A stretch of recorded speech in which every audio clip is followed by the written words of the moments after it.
Hello, you're listening to the Neil Lamptey Show, the first Neil Lamptey Show of the 17-18 season. Good to be back with you. I'm joined as usual by Paul. All right, mate. And by Neil. Hi there. And I'm Joey, of course. Let's start, seeing as we can't do moments of the week, with moments of the summer. What's the best non-Cov thing that's happened to you? Paul, do you want to start us off? I no longer have either child in nappies, which, as any parent will know, Magic. is one of the greatest things that can occur. So just you left then? Yeah, other than that, it's been really nice. I sort of haven't missed, probably for the first time ever, I haven't really missed the football, and it's a bit weird that it's starting again on Saturday because I'm not sure if I'm ready for it. And I look at the squad, and I'm pretty certain the squad's not ready for it. So, you know, the rest of August could be quite an interesting month. Neil, big summer for you? Yeah, maybe.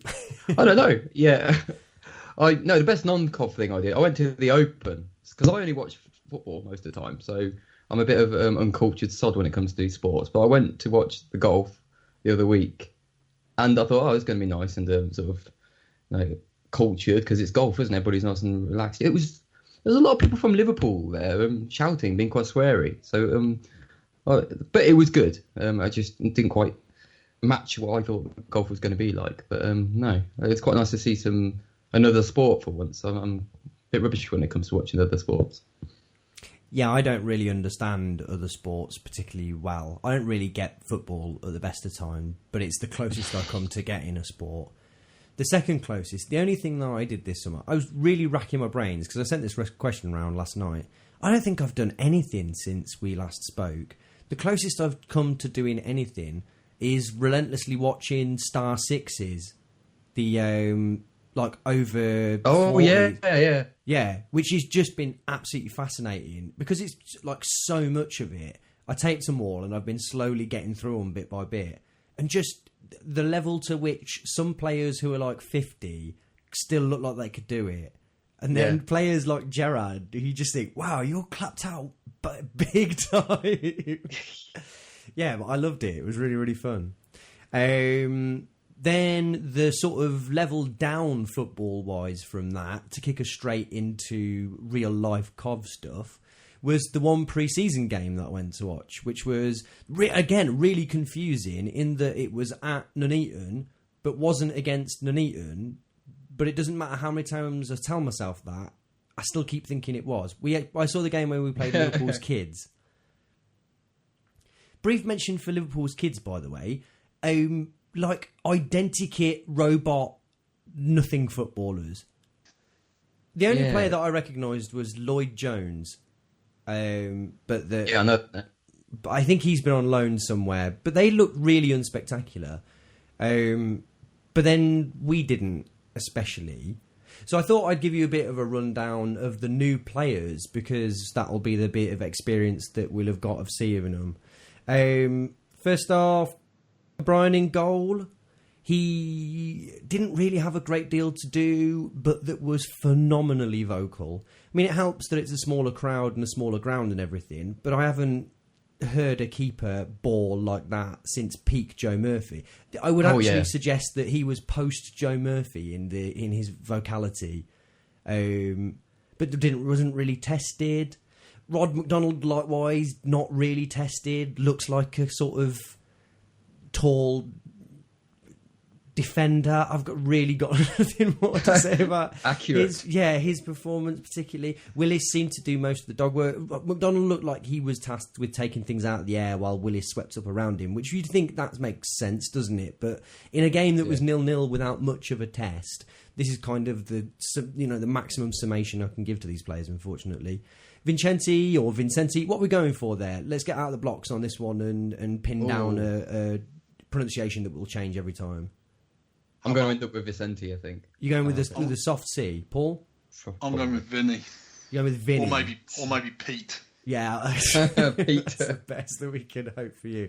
I might go for Vincenti then. He looked handy, but in that way that anybody that's 6'4" sort of nominally looks tidy and handy if they're not Adam Barton. To be fair to Petey Vinny, we have. I mean, I know you've obviously seen him against the might of Liverpool's 12 string, but we have seen enough of him, I think, to have already formed some sort of opinion. I mean, he was one of the signings that a lot of people were quite excited about, and he was one of the players who seemed to have. I think last season he went for a spell where he scored about 7 in 7 games or something ridiculous. I'm not sure if you're confusing him with someone else, because last season he was injured for the vast majority of it, and my friend who's a Rochdale fan reckons that he, injuries aside, is still an upper level League One player, but wonders whether he'll play more than 15 games for us this season. Oh, it must have been the season before then. Season before he banged a load, yeah. I think at the start of the season he got quite a few. But he's one of the players who surely we're pinning a lot of hopes on to create chances for other people. Well, I think he's what all of us would like to see, which is goals. Of all the things that he can do, the expectation if he played 40 games or so would be that he might chip 10 goals in. He's a nuisance, isn't he? He's just a big, unpredictable nuisance and an attacking threat who can do a little bit of everything. I think if he plays 40 games, I expect he'll be a very shrewd signing, but I think there's a reason that he's here, and my guess would be that he won't play them more than 15, 20 games, unfortunately. But he looked tidy enough. I tell you who, not a new signing particularly, but someone that looked strangely familiar and very competent, was on the left. Devon Kelly-Evans had a very good game. Really impressed with him. Then up front was McNulty and Biamu. Biamu seemed to be getting an awful lot of stick on the internet. I'm not sure whether people were there or whether they've just decided that they don't like him, and that's anything was there anything that caused that? He wasn't very good, but then McNulty... Okay, that old chestnut. But McNulty wasn't very good either, and that didn't draw the ire in the same way as it did with Biamu. The problem with them two, neither of them wanted to play on the shoulder. They both looked like they wanted to drop off each other, and consequently nobody ever really got in the box all that much, which is a well-trodden ground for things that annoy me about strikers on here. But I didn't see a great deal out of either of them two, admittedly in one pre-season game. So I'm not judging these players. I'm just trying to give you a sort of a rundown based on the fact that I don't think, unless you correct me if I'm wrong, I don't think we know a great deal about these signings, do we? It's hard work. Like, you go through the years, in the last 10 years, each pre-season it's been, I know these players, and as we sort of fall down the leagues, it just becomes harder and harder when you come to the new season to understand what's going on. And I look at this squad at the moment and I'm like, shit, I don't know anybody. And I can't wait to start watching them just so I can gain some opinion, because I don't like pre-season, because I think we've all seen over the years it doesn't offer anything solid in terms of genuine sort of opinion, because we've had great performances in pre-season and it doesn't transform into a good season and vice versa. So, yeah, tricky one. I don't think it makes me... Go on, sorry, go on, Paul. It's not. I think it's not really results in pre-season which interest me. I think it's the signings you make or the players you retain. I know that sounds really obvious, but it's one of my concerns, probably isn't the right word, or worry, but one of my issues is you look at the squad and it does seem remarkably thin in certain areas. And so I suppose one of my interesting questions for you, Joey, having watched them, is what formation did they play? How do you think they're going to set up on Saturday? Brutal 4-4-2 they played on in that game. And I think that's largely been where it's been at pre-season from what I can tell. I'd have got nothing against that necessarily. I just think you need the parts to click. I think Vincenti and... Kelly Evans in this instance knew their roles out wide, and that was fine. And I felt like Doyle and Kelly, whose name won't stick in my head for some reason. Is he called Liam Kelly? Yeah, I'm struggling with that as well. I think because if you type his name into the internet, there's about 18 Liam Kellys play professional football. It just won't stay. They both knew their roles together, But the main problem was that in that one game, and it was a nonsense game, obviously, I don't want to sound like I'm writing players off or anything, but the main problem was up front, there was just no cohesion whatsoever. I thought they looked as a unit like they knew how to play 4-4-2, but it's England and we're fucked if they don't. I'm not sure. I expect it to be 4-4-2 on Saturday, but I'm still left in some quandary about who the first 11 will be. I've mentioned everybody else, and I've deliberately left one player to the very end, and then we'll move on from that game. Was the one player that noticeably stood out was Jack Grimmer at right back, who was, if you can have a man of the match in that game, would have been head and shoulders above the rest for me. Was like fiercely attacking. Possibly could do with a better final ball, but again, possibly didn't have a great deal to aim at. But that he really, really drove on in a really aggressive way. Looked very, very, very interesting, at least. But again, if we're going to play 4-4-2, it's possibly the sort of him really thrusting down the right, and then Stokes shoving in on the left could be quite interesting. Sorry, go on, ask your question. But isn't it a bit depressing that with all the signings, I hope they're all going to be a success. Different levels of faith in some than others. But I suppose my issue with Grimmer is not the fact that he appears to be very good. It's just, if you sign him, just release Dion Kelly-Evans.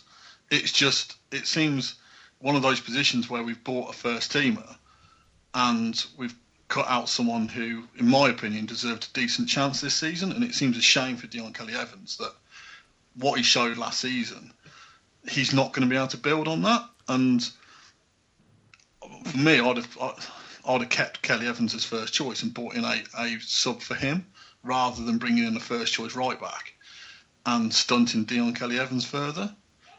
Dion Kelly-Evans. I think that's, of all the signings, it seems to be the most promising, but also slightly, in my opinion, one of the ones that's a bit disappointing as well. Neil, thoughts on that? It's a long old season, I think.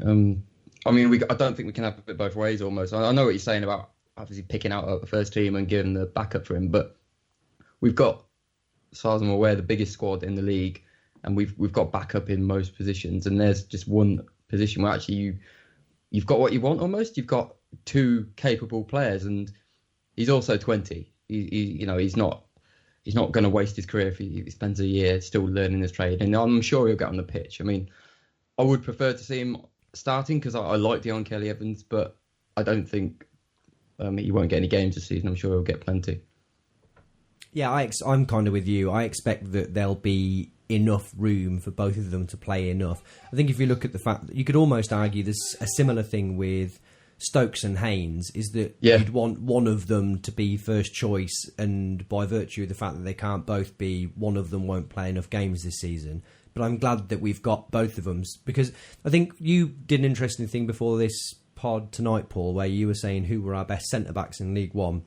And a lot of people identified that Ben Turner was brilliant until he got injured. But we collapsed when we lost Ben Turner because we just hadn't got a replacement for him. And you'd hope that if we hit a groove this season, which we really hope we do, if one of those cogs falls out, we've seen it quite a lot where you string a few wins together and then something breaks and you just haven't got the parts to put it back together. Hopefully with this squad, if it's got any redeeming features, there does seem to be balance in sort of two players for every position, bar centre-back, I guess.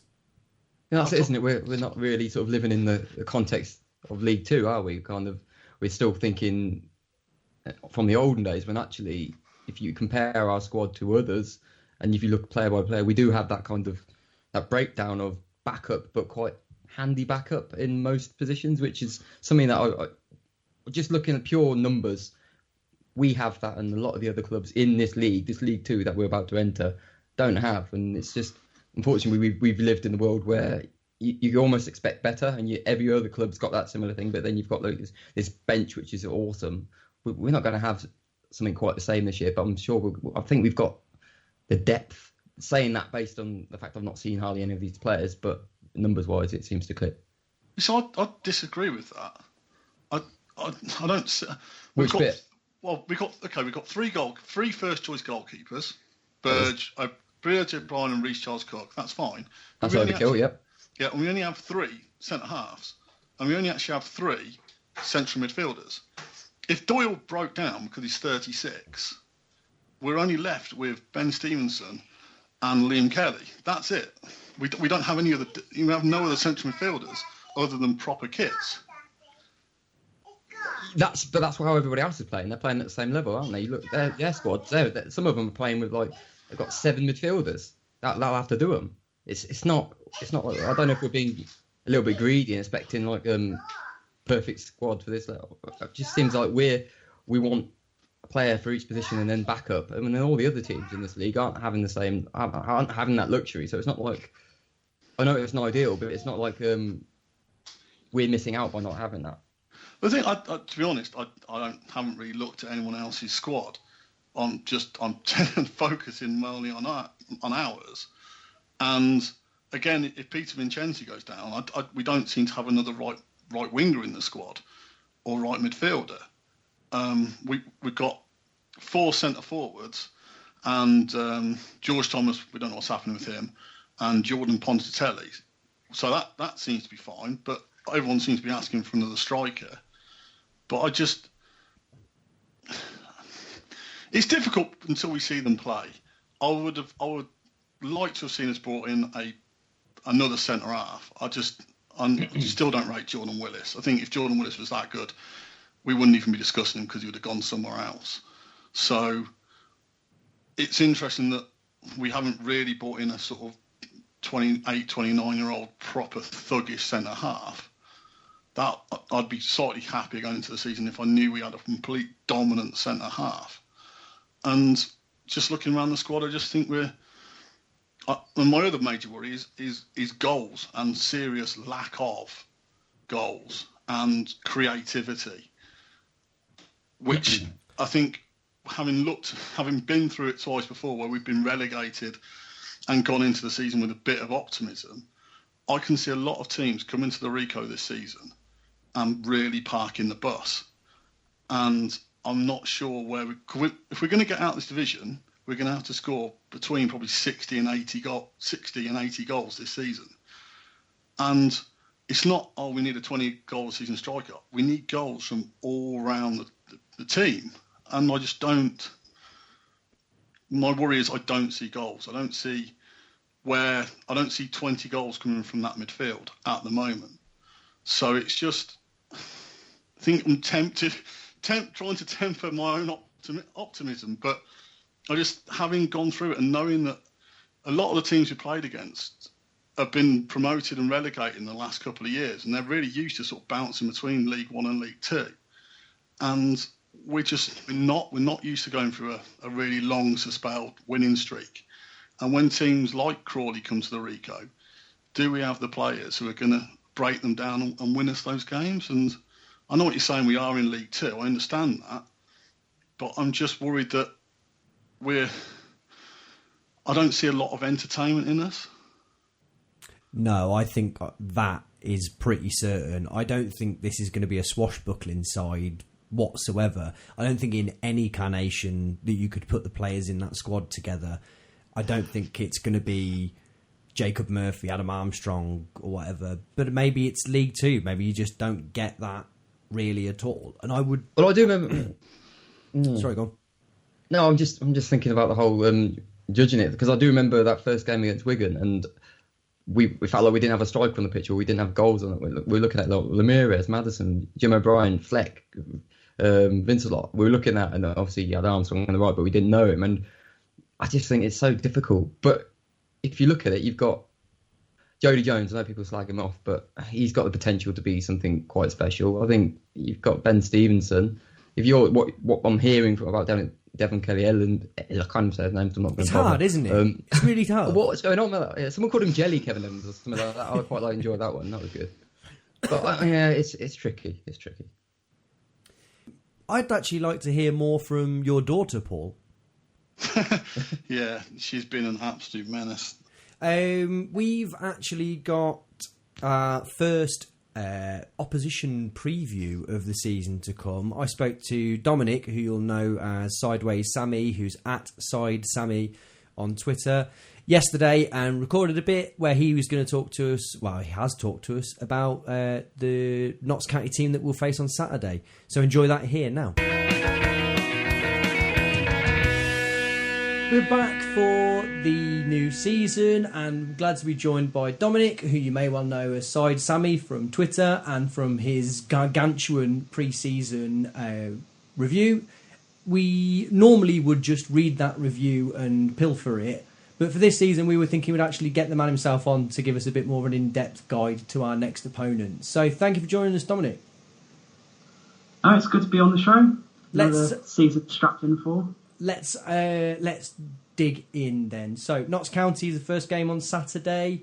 First question, the one on everyone's lips. Who would you think is going to pose more of a threat, John Stead or Shola Amiobi? I know, battle of the pre-Cambian era strikers.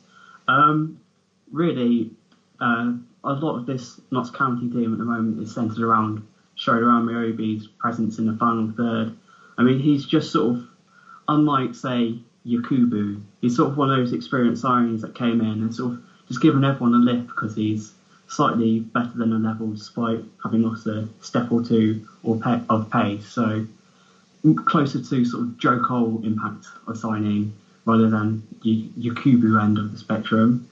As for John Stead, I mean, he's gone to double figures for goals in the past two seasons in pretty poor Notts County sides, but he's not really been well loved by the fans at Notts County. He's perceived to be a bit lazy. I think he's 6'4", but he doesn't win much in the air. But I mean, his goal scoring record past two seasons can't be doubted really. But yeah, as I said, Shola is definitely the more sort of central figure, the one we need to cope with on Saturday. Next up, then, how do you expect Notts County to do this season in general? I think the playoffs are a realistic ambition for them. Given the way they've improved since Kevin Nolan has arrived as manager, I mean, he's brought a very similar approach to his old manager, of course, Sam Allardyce, where he sort of followed him around every club Allardyce went to for about a decade. So he sort of brought in the sort of same structured and physical approach. They're a bit cynical. As I said, physical, sort of try and get in our faces, wind us up a little bit, but very organised and effective too. The squad is very old. At one point in the summer, their average age was over 30. Wow, okay. That's come down over the past couple of weeks after they've made some signings of younger players who might not actually play that much of a role. So you've got Shola Amiobi, as we said, John Stead, both over 34. Alan Smith's in the squad, he's 36. At the back, they've got a 37-year-old defender, Mike Edwards, who's probably not going to play. They've got Cole Dickinson and Richard Duffy, both over 30, who could play pretty important roles. So you've got to question how long those sort of players can last over the course of a season. But just based on the momentum behind them and a few quality players as well out wide, that, yeah, they definitely should challenge for the top seven. Whether they can sustain it remains to be seen.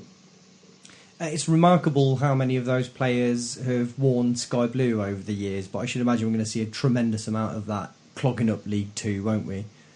Who would you describe as being the danger men for them? Who should we really look out for?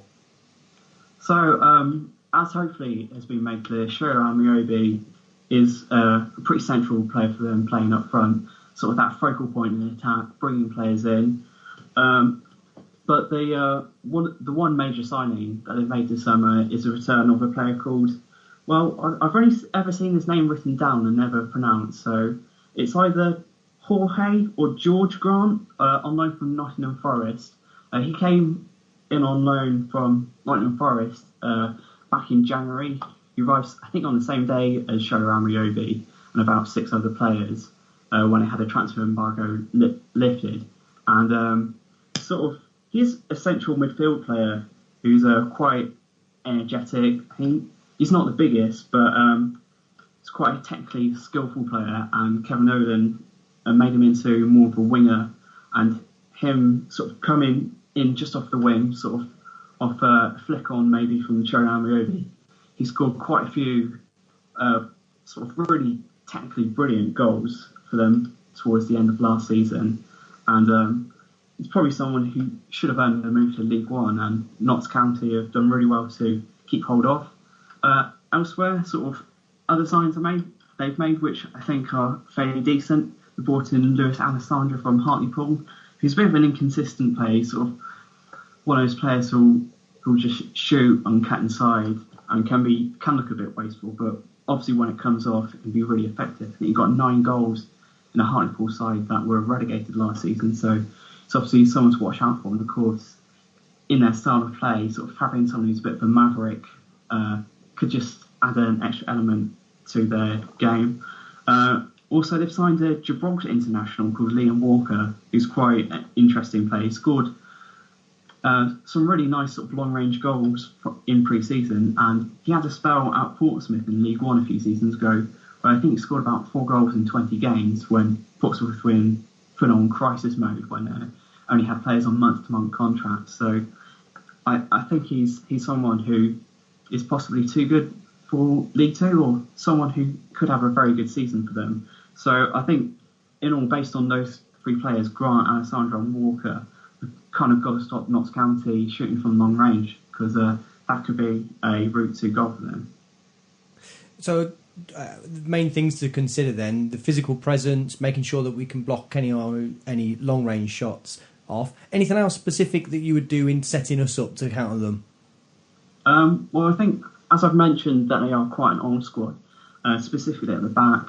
Of course, I've mentioned Richard Duffy and Carl Dickinson, who could be starting the game for them. I think possibly Carl Dickinson might not. They've signed a left back called Dan Jones, who is slightly more dynamic. He's younger than Carl Dickinson because he's 30. Actually, no, I've just seen he's a few months older than Carl Dickinson, actually, so scratch that. But they do have a fairly slow defence. They're not the most composed on the ball. If we sort of press high and get into their faces, I think that's the way forward. Of course, it sort of leaves the risk that we'll just see them punting long early up to Amiobi and trying to hit us on the counter-attack. But I think, given it's our first game at the Ricoh Arena in a season where we're going to be up against teams who will set up in similar ways to Notts County, possibly with less quality, then I think it would be the right approach to sort of play a high-pressing, high-intensity game, just to make a sort of statement of intent in our home games this season. Brilliant stuff. Any final thoughts before we wrap up? Just to reiterate, I think this game could be a real sort of welcome to League Two kind of experience for us, where when we're walking away at the final whistle, we're going, it's going to be quite a long season, because if we can't stand up to the physical sort of side of the game, sort of draws parallels to me with the Wigan game we played a couple of seasons ago, where we had one side in Wigan who had signed quite a lot of players over the summer, sort of still trying to gel as a squad, versus one with a sort of clearer identity and game plan. So I wouldn't be surprised if this was quite a frustrating game for us. Probably a loss, I reckon, and sort of maybe would signal a slow start for us. Yeah, start as you mean to go on. Okay, great, great stuff. We'll speak to you again next week. Okay, cool. See Cheers. you then.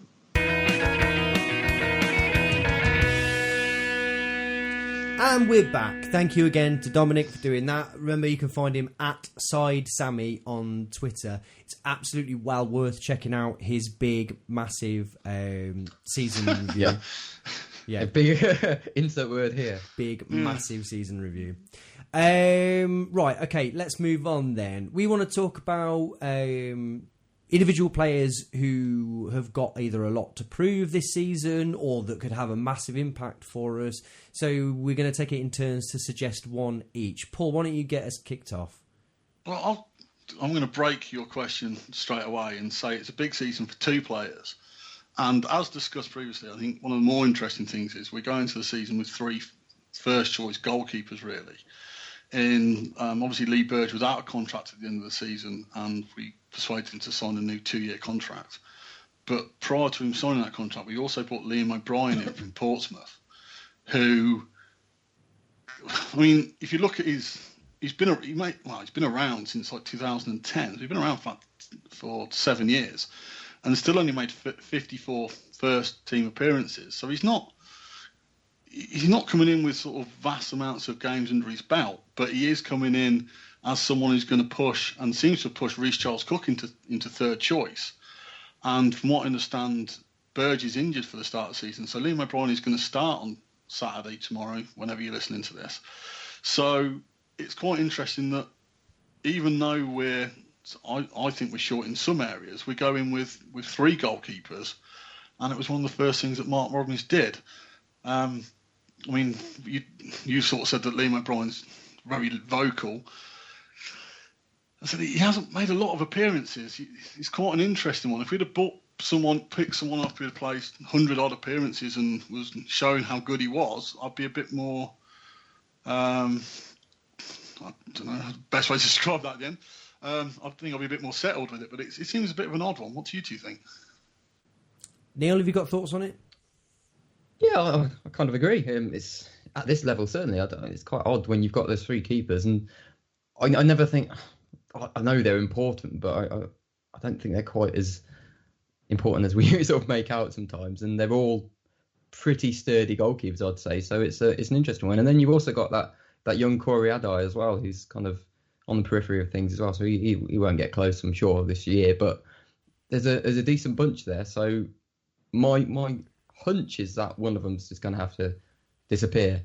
Not in a Sopranos kind of way, kind of just sort of, on loan somewhere or something. But I don't know who that will be. I reckon probably Charles Cook will be the one to go off. Yeah, I think it's quite simple. I think that Robbins just lost faith in Reece Charles-Cook last season, didn't he? And that isn't there some suggestion, forgive me if I'm wrong, allegedly all of the necessary caveats to not get in trouble here, that his attitude was pretty poor towards the tail end of last season. My guess would be that O'Brien was meant to be a more backup-y keeper replacement for an exiting Reece Charles-Cook. And also, again, in spurious information I might have dreamt, my understanding is that Oggie's preference is Corey Adai. I believe that he thinks that he's the star of the future. Cool. I mean, he needs to be a man. He needs to grow up, doesn't he? In terms of he's only a baby. Physicality. But yeah, that's nice to hear. Go on, Paul. The other strange thing about Lee Burge is, when I were a kid, unless Oggie had broken something like his nose, his face, or his leg, he was never injured.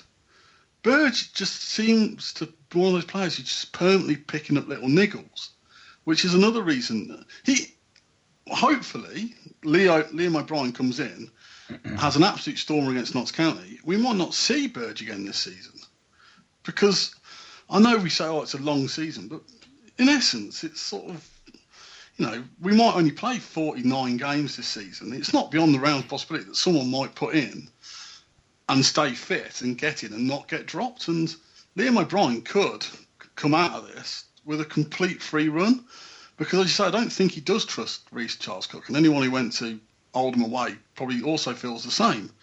So I don't think Liam O'Brien's going into this with much pressure on, to be honest, which is, again, surprising considering we got 3 supposed first-choice goalkeepers. I don't think he's someone who think, if he drops it onto the striker's foot in the first minute, he's going to be under that much pressure from the fans either.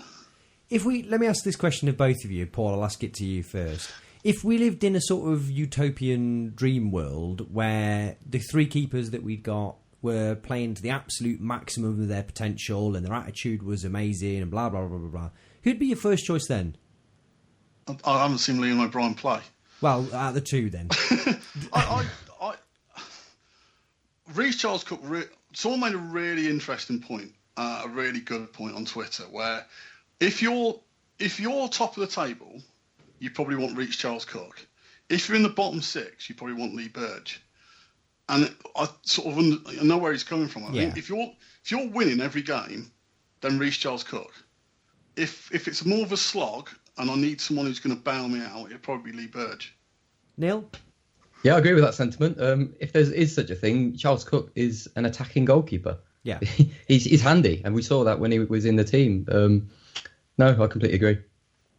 Yeah, I feel pretty much the same. I have a sort of a sense that possibly he would edge it if I had to pick either of them in that situation. But I feel like, bearing in mind that we live in the real world, I'd go for Burge at the moment. I hope that makes sense. Paul, you had another one to break my one-person rule, didn't you? Or are you just saying that it was a mix between those two or three? Well, yeah, I mean, it's between. Reece Charles Cook. You would have thought, considering this time last season, Reece Charles Cook was going to the first game of the season as clear first choice, that by now he'd have played over 100 games for Cov and would be cemented as first choice. The fact that he's now going into this season as third choice, I think, does raise question marks over whether or not it is a personality thing, whether or not he isn't good enough. It's really hard to say, but I think for players who are, for the fact, I'm surprised they're still here. He's up there with if he was that good, he wouldn't be here, Jordan Willis type route. It's interesting he is here, and the fact he's third choice. Neil, who are you keeping a specific eye on this season? I've mentioned him already, but Jody Jones is the one. I think not just for his football, but for whether he can turn around a lot of our fans. He came with expectations that he was going to be here for a few years, and then we'd sell him and make a load of money on him. As it stands, that isn't going to happen. So he's young. He's still young. He's 19, so he's got time on his side to sort of switch things around. But I think this is kind of a big season for him in terms of that career trajectory, just which way he's going to go. Is he just going to keep ambling around, the lower leagues, or is he going to kind of put his mark on things and do a little bit more? Because I think he does need to turn our fans around. I mean, we saw it with Jacob Murphy. Some players, there's something about these attacking wingers who don't track back that well, that people don't like, and it's the not tracking back bit that they don't like. But he needs to do something this year, I think, especially in League Two, and if not, then decisions need to be made. The other one I want to mention is Ryan Haynes as well. I think I've always liked Ryan Haynes. I think he's a good player. He got sort of unfairly dropped a couple of years back when he was actually playing quite well, and he had a couple of bad games. But if he can get into the team ahead of Stokes to start with, especially with the way he played last year, I mean, I thought he was fantastic last year. I thought he was a really good sort of quality at that level. So League Two, I'm hoping he can really pick it up. I think with him, I just would like to see him shove Stokes into centre-back. I wouldn't be averse to that either. I think that would make it a bit more sense. That's what I was going to say. I wouldn't be surprised if Stokes and the lad from Northampton, whose name just escapes me, Rod McDonald. Rodney. Rodders. Inanimate carbon rod. Yeah, if Rodders and Stokesy, Roddy and Stokesy are our centre-back partnership come the end of August. Are you saying that because you're trying to think of as many creative ways to say I don't like Jordan Willis in this podcast as possible? Well, someone did cast the aspersion that I don't like centre-halves, which is why I asked the question, can you name some good centre-halves we've had in the last 5 years, hence why we've been doing this pod. And most people could name Jack Stevens, got no argument there, and Ben Turner, clearly got no answer there. The rest of them, most of the centre-backs we've had, which probably numbers about 50, have been shite. And did anybody mention Reader? Yeah, yes, I did, yeah. Some people gave Reader, good. Nothing. The problem with Reader was, as we all know, he was never really fit. I mean, the thing with Jordan Willis, he reminds me very much of the Richard Shaw and Carl Baker thing, where he's been here so long, and we've maybe finally dropped to the level where he will stand out. But I just, as I said, when we were on a little chat earlier, it's like, even Mark Robbins, when it was like, well, what do you think of Jordan Willis? Well, he's an athlete. And I was racking my brains earlier trying to think of another centre-half where people were really praised his pace. And the only one I can think of is Des Walker. But people normally went, he's a magnificent centre-half and he's lightning quick. Not just went, he's lightning quick. So for me, I think he's got to really stand out, because everyone seems, like, there were some people who said he was one of our best centre-backs in the last 5 years. Then if he is that good, then he's got to stand out at this level. Well, he was supposedly very close to a championship move, albeit that championship move would have been quite short-lived. And so you would expect that he would be able to be... He would be possibly my one to keep an eye on this season, because given his reputation, you would expect that he would be a candidate to end up in the team of the season, wouldn't you? He's got all of the hypothetical attributes for it. He's got the fans completely on his side. I don't think there's many people who aren't behind him. He's Cov through and through, and he's athletic. He won't struggle in this league for pace or strength. He is of a quality that has turned heads. So we need to see it happen now, don't we? We need really for him to really properly lead us into League One. It's him and Doyle, I think. And you would have thought, looking at, because of what people have been saying, you would have thought when we talk, often talk about the spine of a side, you would thinking that it's got to be Willis, Doyle, and we call Beamau. I'm going for Biamu. How do we feel about that? You would have thought that would be the more physical, the spine of the side, which is you building around those three as being your more solid players. I don't think Biamu will be first choice. Bevan, won't it? Give him the number 9 shirt. I'm not sure that means he'll... The way that he talked about him when he signed him is he said he's like a rough diamond, effectively. Like he needs to... He basically said he needs to learn how to play football, didn't he? So I'm not totally convinced that... And I also don't think... I mean, the fans seem to have already decided that he's no good, in the same way that they've already decided that Matt McNulty is going to score 50 goals this season. So I don't know how much, leeway he's going to get. But neither of them would be in my first... I would like to see Bevan and Kwame Thomas ideally start up front. I think that seems to... Especially for 4-4-2, I think Bevan is your perfect foil striker in that situation, outside of having like a massive target man. I think modern game 4-4-2, Bevan works perfectly. And I think Kwame Thomas, as long as we can keep him fit, showed enough last season that he'll probably score goals in many different ways if you can get the ball to him. But again, he's another player who's got to stay fit, hasn't he? I mean, he's out injured again. Which is very disappointing for me, I think. I really want to see him. I really want him to stay fit and to be the guy that scores a whole bunch of goals for us. I thought he looked good last season when he played. Sorry, go on. So did I. I think that's one of the more disappointing things going into this season is the fact that Kwame, we don't know how much of pre-season he's missed. He's been injured on the tour to, I want to say Spain. I could be wrong. Because he was injured. Let's go for Europe. And it's just... Pardon? Let's say Europe. Yeah, let's say Europe. Can't get in trouble with Europe. It's we don't know when he does get into the team how much he is behind the rest of the group. Okay, one player that I don't think has come up yet, who's been the source of much conversation, is Jordan Ponticelli. Again, another name check required. I'm pretty sure Ponticelli on this one. Are we happy with that? That's what I'm going for.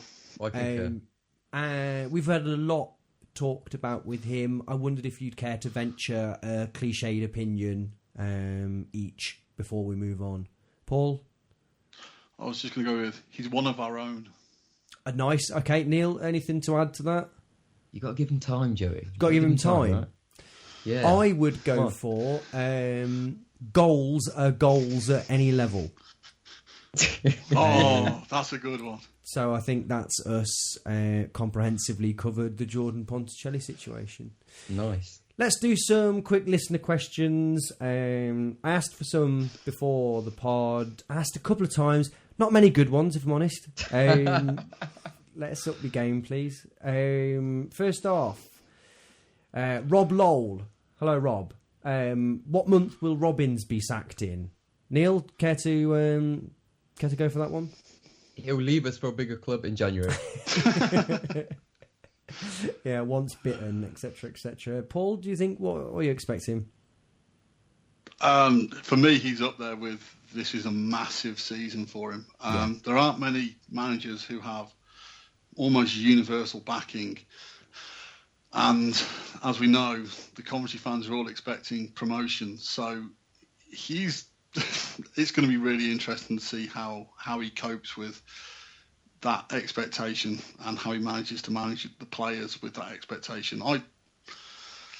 I think it'd be really interesting where we are at the end of November, come December. If we're in the mix, I don't think he'll go anywhere. I don't think anyone will appoint him. I don't think anyone will take him off us. It's whether or not the fans start getting a bit itchy around about the end of November. So we'll review this in November, December time. I would like you to add some extra information to something you just said there. Normally, people say things flippantly like... the majority of fans are expecting promotion this season, but with it being you've actually got the stats to back it up, haven't you? 68% think we're going to finish in the top 7. 68%. I think 68% of over 400 people. You know when you watch shampoo adverts, it's always noticed at the bottom it will say like 76 out of 78 women agree. But on this, it's 68% of over 400 people, which I think is pretty scientific. Yeah, but very much so. yeah, Neil goes into every season believing we're going to walk the league anyway. But I think this one... Believing we should walk the league. Yeah. And I knew you wouldn't let that drop. And as we discussed, everyone is sort of... Most of the signings we've made have always been received pretty much. I know Twitter is its own mini culture and sort of community, but virtually every signing has been sort of greeted with, this guy's really good. So we've obviously signed a bunch of superstars, so I can see no reason why we won't walk the league. Quite. Do I detect an element of sarcasm there, Paul? Probably not. Which possibly leads me quite nicely to our next question from Charlie Harris. Paul, I'm going to throw this straight to you. Which player will Paul hate by the end of the season? I have a feeling... I have a feeling it's going to be Maxime. There's something about him already. I think I'd have been fine, but the Sutton United manager was like, I think he can get 20 goals in League 2. And you're like, well, why didn't you get 20 goals in the conference then? If he's that damn good, why the hell has he sort of never got anywhere with his career? It'd be interesting to see. I worry that he might be another one of our strikers who doesn't really have much of a touch and looks great in a 5-minute YouTube video, but in reality, over 90 minutes is a bit disappointing. Neil, who do you think Paul will hate? or do you possibly want to venture someone that you think you might find frustrating this season? I know Paul will hate Willis by Monday. Yeah, that ship has already sailed, I think. Yeah, that's not ongoing concern, that one, so we'll let that one go. I don't know who I'm going to hate. I'm not that sort of person. I think that's good not to keep hating your heart. I got a feeling for me, I'm not that good a person. Do you know what? This is a very foolhardy thing to do, isn't it? Before having really seen any football get good. But I am a foolhardy gentleman, and I'm going to say I've got a feeling that McNulty's going to boil my piss at some point this season. So I think McNulty's, from what I've seen, is probably the closest we've had to your hero Cody McDonald since the man left. You leave that man alone. So I think you might take Mark to your heart. Cody McDonald is a saint. Right? Yeah. So don't you keep his name out of your mouth, please. Right, okay. I think we've probably done enough preview, given that we don't really know anything. I think let's do some plugs. Neil, you had a website, and now you've got a website. Back, baby. I don't know why, but I am. It's going to be great. I'm very happy, and I'm not the only one. There's been much love poured out. Tell us about what's on there at the minute. Talk us through the revamp. Right. It's a change of style. I don't want to compete with Sideways Sammy because that guy does spectacular stuff when it comes to tactics and stats and things like that. So I'm going to leave him be. I'm going to let him do that. At the moment, I'm going to focus more on the softer side of being a Cov fan and, you know, just the journey that we go through as fans and all that emotional bullshit. So it's kind of what I enjoy writing about. So at the moment, you've got why am I back? A few sort of daft articles about not liking the ampersand on the front of the kit.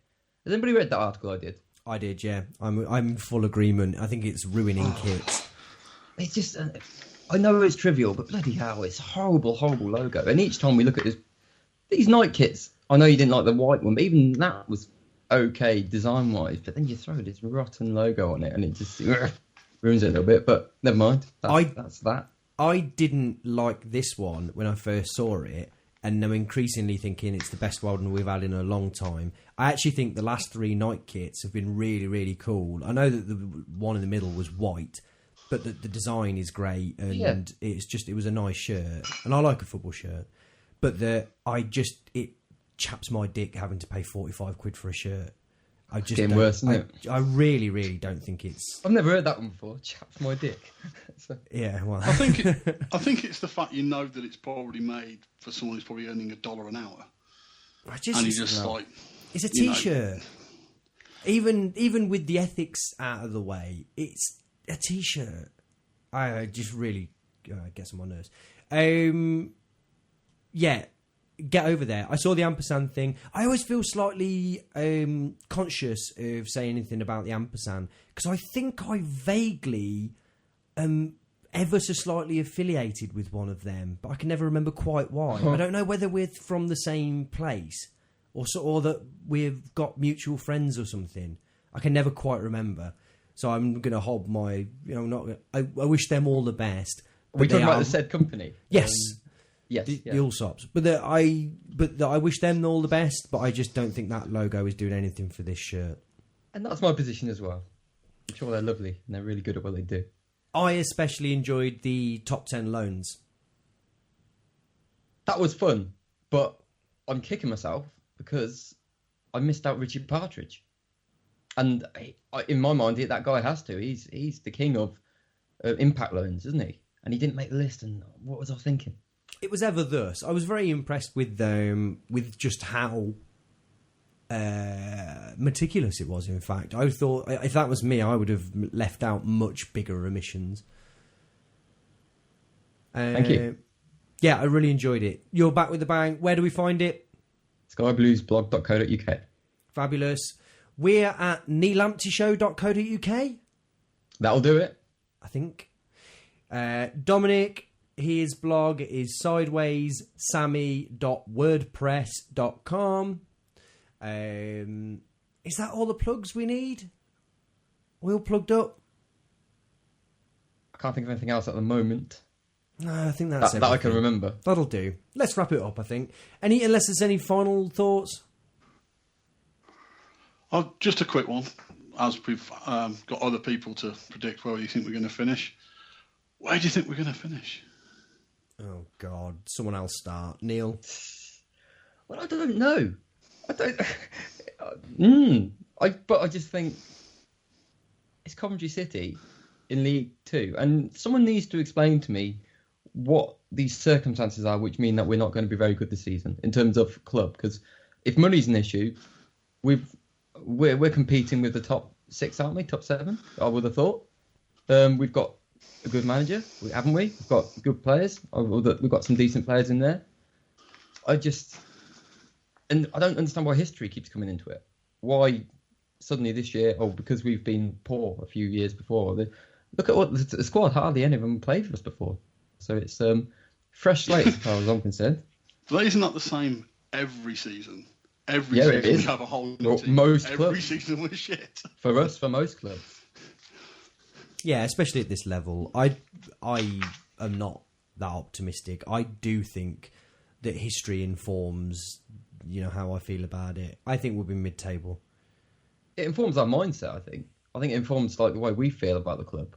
And it's certainly sort of the atmosphere around the club. But I don't think it defines sort of the quality of the football, at least the way they should start out. I mean, what will turn it will be if they don't start out correctly, and by that I mean winning some games, if we as a culture, as a fan base, start either accepting that as it's going to be another bad season and just kind of start throwing those excuses at it again like we did last year, or if we give them a little bit of grief. in the sense where it's kind of, hang on, we want to be going up this year. But I don't think we'll ever do that. I don't think if we start the season by October, we're like, I don't know, 12. I think everybody's going to be perfectly happy with that, which I guess is okay. But I want to be much higher. Paul, round us off. We've got to get out of this mess first season, otherwise we're fucked. History tells us that. So we basically need to hit the ground running. And we've got the advantage where we play 3 of the managers who got us relegated in the first week of the football season, which is quite ironic. Do we? Well, we play on the Tuesday. We play Blackburn, who are managed by Tony Mowbray, who got us into the mess this time last season, and his assistant manager is Mark Venus, who didn't help afterwards. And then the following on Saturday, we obviously have Russell. I'm a complete useless twat Slade. Jesus. So I can't go. So it'd be quite nice to win those 2 games. If anything else, just to sort of fuck you. I can't go to Grimsby, and I'm absolutely mortified because I was desperate to shout abuse at Russell Slade.